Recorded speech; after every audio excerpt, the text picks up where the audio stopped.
हाय, मी Mahesh Bhoi electrical engineering फील्डमधून आहे. आज आपण HVAC ट्रान्समिशनबद्दल सिंपल आणि प्रॅक्टिकल डिस्कशन करूया.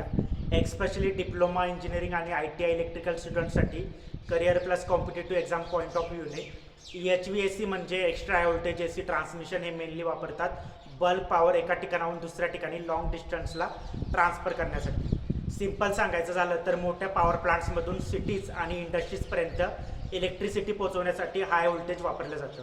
कारण हा व्होल्टेज वाढवल्यावर करंट हा कमी होतो आणि त्यामुळे ट्रान्समिशन लॉसेस कमी होतात.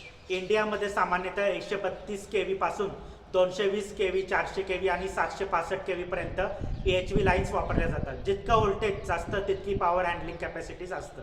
पण हाय व्होल्टेज वापरल्यामुळे काही टेक्निकल इश्यूज येतात. त्यातला मेन इश्यू म्हणजे कोरोना लॉस. कोरोना लॉस म्हणजे हाय व्होल्टेजमुळे कंडक्टरच्या आसपास हवा आयोनाइज होणे आणि एनर्जी लॉस होणे. यामुळे नॉईज, लाईट ग्लो आणि ओझोन गॅस तयार होते. कोरोनामुळे रेडिओ आणि टेलिव्हिजन इंटरफेरन्स पण होऊ शकतो कारण इलेक्ट्रोमॅग्नेटिक वेव्स जनरेट होतात.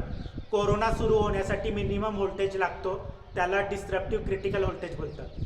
जेव्हा कोरोना हा विजिबल ग्लो दिसतो त्याला व्हिज्युअल क्रिटिकल व्होल्टेज बोलतात. कोरोना लॉसवर voltage level, conductor size, surface condition आणि वेदर कंडिशन्स इफेक्ट करतात. रेन, फ्लॉग किंवा ह्युमिडिटी असेल तर कोरोना जास्त वाढतो. तर ओव्हरऑल HVAC ट्रान्समिशनमध्ये इंजिनिअरिंगचा मेन चॅलेंज हा आहे की हाय व्होल्टेज वापरून लॉसेस कमी करणे आणि कोरोना कंट्रोल करणे. आणि हेच कन्सेप्ट डिप्लोमा इंजिनिअरिंग आणि ITI इलेक्ट्रिकल स्टुडंट्ससाठी खूप इम्पॉर्टंट असतात. कारण हे टॉपिक्स कॉम्पिटेटिव्ह एक्झाम्स आणि इंटरव्ह्यूजमध्ये नेहमी विचारले जातात.